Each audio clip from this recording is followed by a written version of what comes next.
ABO কথার romantic মুহূর্তের মাঝে হঠাৎই নেমে এলো মহাবিপদ। ঘুরতে গিয়ে হোটেলের জানলায় দাঁড়িয়ে এভি ও কথা পাশাপাশি দাঁড়িয়ে দুজনে রোম্যান্টিকভাবে গল্প করতে থাকে।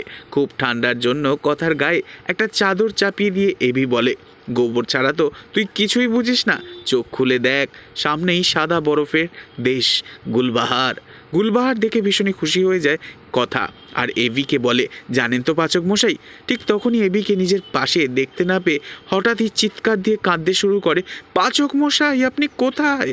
অন্যদিকে দেখা যায় রেজা জানাবের কাছে এসে দাঁড়ায় আর জানাবকে বলে, আপনার জন্য মেহমান এনেছি জানাব।